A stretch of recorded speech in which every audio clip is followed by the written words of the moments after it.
Hello everyone, and welcome to my General Hospital official channel. I hope everyone is having a wonderful day. Before we begin, please hit the subscribe button and give this video a thumbs up. Thursday, October 12th. General Hospital spoilers and updates hint to avoidance tactics, guilt trips, and regrets. Lucky Spencer seems to be on a guilt trip, Christina Corinthos Davis believes someone is employing evasive tactics, and Jason Morgan feels guilty. Christina came in to confess at Anna Devane's office, and she felt that Anna was trying to avoid questions. She queries why it seems like Anna is attempting to stop her from talking. This is in response to Molly Lansing Davis's earlier attempt to persuade her to pursue Sonny Corinthos, to which she replied that she lacked sufficient proof. Anna probably realizes that Christina's confession to a crime she didn't commit is probably an attempt to shield her mother. Molly had said that Sonny had the opportunity, means, and motivation to assassinate John Jagger Cates, but Anna had dismissed her from her office. Martin Gray informs Alexis Davis at Pentonville that he believes he might have the secret to her deliverance. Martin is deceiving Sonny, who is footing his tab, by playing both ends against the middle. Martin was the one who employed Elaine, the private eye, to follow Carly Spencer. Sonny's alibi for the night of the murder vanishes if their amorous reconciliation is shown to be false. Elaine had followed Carly to Jack Brennan's Metro Court suite and taken some pictures of the two of them earlier. Diane Miller is heard complaining elsewhere about what seems to be her amorous annoyance at Holly Sutton returning to the area. She says that she is at a loss on what to do. Robert Scorpio attempted to convince her that he wouldn't stand in the way of her and Holly, but all he had done before was starting to wear thin. She may also be talking about some other issues that are more of a professional nature and are causing her frustration. She might get upset with Sonny's alibi, for example, if it were to vanish right before their eyes. They cannot rule out the gun as the murder weapon unless Christina took it from Sonny's safe and it was located, which wouldn't fit the ballistics of the bullets from Kate's body. Detective Harrison Chase checks in at Anna's workplace again and remarks, they knew exactly what they were doing. Chase followed every lead when it came to his investigation into the Quartermain boathouse murder of Kate's, which took place on the deck. It appears that Chase believes the infamous Corinthos cover-up techniques are being employed, and that both the murder and the cover-up were prearranged. Chase is not discounting Sonny because he is well-liked by his in-laws, rather, he is concerned in justice, law, and order. A police officer's suspicion that his in-laws are working with criminals is a difficult situation to find himself in. After returning to the city, Lucky speaks with his mother Laura Collins, who may be back at GH. She witnessed him sobbing and in prayer in the hospital chapel, feeling bad that he couldn't donate his liver to his sister Lulu Spencer. During their tearful reunion, Lucky is likely the one who has to break the news to Laura that, similar to Nicholas Cassadine, his liver is also not suitable for donation. He informs his mother that he is responsible for whatever happens to Lulu. No one can go back in time and make things different, so she'll probably encourage him not to blame himself. Carly fusses at Sonny in the interim, probably disclosing that she discovered she was tailed, and it's possible that Sonny is more knowledgeable about being tailed than she is. Sonny seems to be telling her that they've been watched more closely than he thought. Maybe he was also photographed with Natalia Ramirez. I'm going to go down right along with you, Carly yells to him, all fired up and on the verge of panic. Will they end up getting married for convenience once more in order to escape having each other testify against them? Jason is upset and regrets not killing Kate's when he got the opportunity at the Corinthos coffee warehouse. Given that Kate's was threatening Carly's freedom, Jason was attempting to keep his family safe. Jason and all those in contact with the renegade agent were aware of his dubious nature and that his personal grudge against Sonny took precedence over the pursuit of justice. Though Jason appears irate, his true anger is presumably self-reproach. If only he had taken him out, he could have avoided so much suffering, mayhem, and confusion. On this episode of General Hospital, Lucky looks for direction, Joss is left to clean up his mess, Carly receives assistance getting rid of her tail, Christina frantically tries to assist Alexis, and Jason and Sonny come up with a plan. Jason's office in the coffee warehouse is visited by Anna. She assures him that the kiss is permanent and won't happen somewhere else. Comprehensive, replies Jason. She then cautions him about joining the WSB and says Brennan is trying to recruit him. As she walks away, he stops her. Look after yourself, he advises. She'll keep an eye on him. When Joss arrives, Bobby's place is in disarray. As Lucky gets up from the floor, she learns he's the one causing all of the damage. She loses her mind over his disdain for Bobby. Joss questions his heartless behavior and asks why, given that Jason put his life in danger to save him, he isn't assisting Lulu. Fortune snarls that Jason squandered the journey. Joss is left to deal with the mess as he storms out.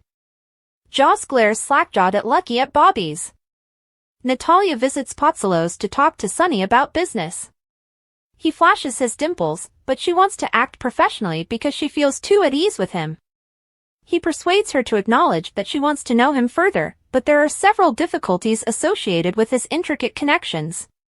Carly uses a small mirror to check her appearance before rapping on Brennan's Metro Court door. Elaine, Felicia's PI coworker, uses her phone to snap pictures as she walks in. Carly thanks Brennan inside for rescuing Lucky and Jason. She wants to at least pay for his dinner because she owes him a lot. He tells her, smiling, that she owes him nothing. Since he has many transactional relationships, he doesn't want them to have any. Carly stares Brennan flirtatiously from his hotel room in Metro Court. Dex gets a call about the destruction, so he and another police officer head over to Bobby's.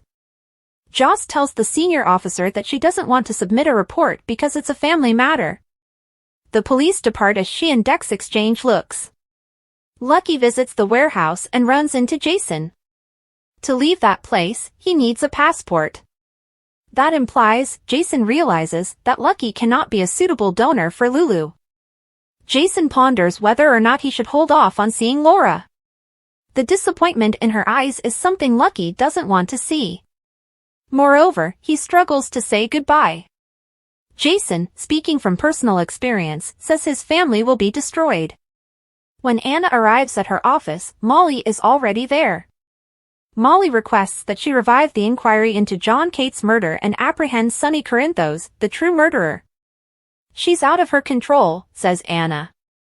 Furthermore, Sonny has an alibi, and she lacks proof. She is reminded by Molly that Carly previously lied when testifying on behalf of Sonny, and Molly provides numerous examples of circumstantial evidence.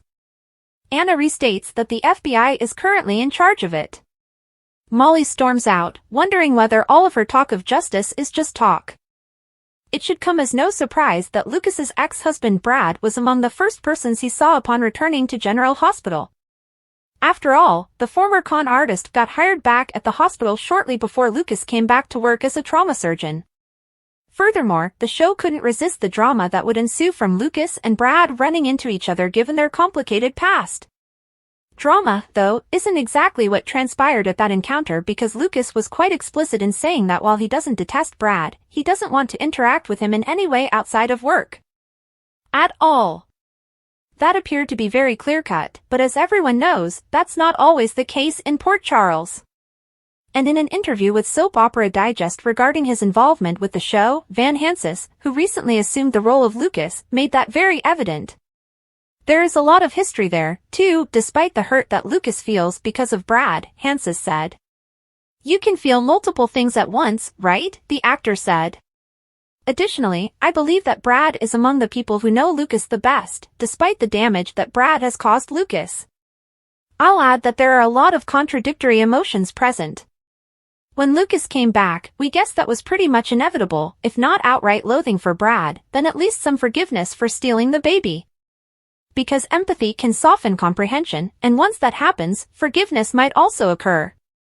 Naturally, Lucas's forgiveness of Brad is one thing, but if they resume their romance, the rest of his family, especially Carly and Michael, might have different opinions.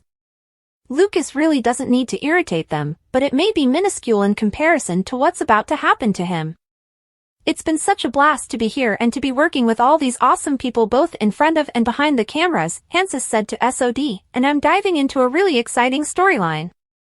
It has been so exciting to return to daylight hours. We have a sneaky suspicion that Lucas is involved in some way because Sam, Lucas' other sister, is likely to pass away shortly after Kelly Monaco departs. And Lucas is going to have it quite difficult, as we can only imagine. Uncle Luke, cousin Kiki, sister BJ, and both his original and adoptive parents had already passed away. It will be devastating to return home and reunite with his sister just before her passing. But then, we think, that's just life in Port Charles. It's a fact that Sonny from General Hospital can only keep hiding the truth about what really transpired the night Kate was killed for so long. If the Teflon Don wants to prevent Christina's mother from being found guilty of a crime he perpetrated, he will need to either go off the pot or you know what while Alexis is in jail and getting ready for her impending trial. Nonetheless, it appears like things are headed in the wrong direction in the episode that will premiere on Thursday, October 10th. Diane receives new directives from Sonny, but Carly may stand her ground.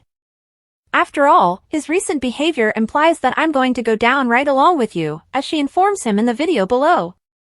Something suggests that her favorite ex's alibi, which she gave, would soon be shown to be a lie. Jason might end up being this whole thing's wild card. He acknowledges, I should have killed Kate when I had the chance, but it's unclear if this means he's going to take matters into his own hands. It wouldn't be the first time, after all, that he acted rashly to keep Sonny and Carly safe.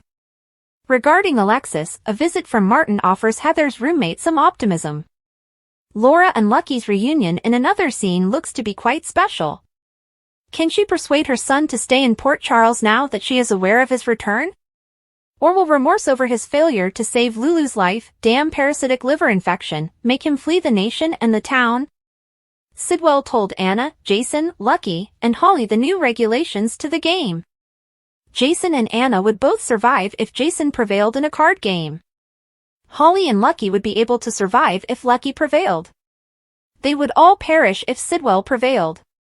Holly spoke up swiftly, seeming to throw Jason, Anna, and Lucky under the bus while pleading for her own life. Sidwell was still enraged. Before securing Lucky and Jason's seats to the card table with handcuffs, Sidwell ordered his thugs to remove Anna and Holly. Sidwell took a seat to play but was soon called away, so Jason and Lucky were left on their own. Lucky was informed by Jason that his purpose for being there was to bring Lucky home. Jason eventually broke the terrible news to Lucky that Lulu needed a liver transplant and that he might be her only chance, despite Lucky's insistence that he could take care of himself. Before Lucky could process any of this, Sidwell came back for a decisive card game. Jason gave up fast, allowing Lucky to win. Sidwell marveled at how Holly always managed to land on her feet as he ordered the guards to remove Jason.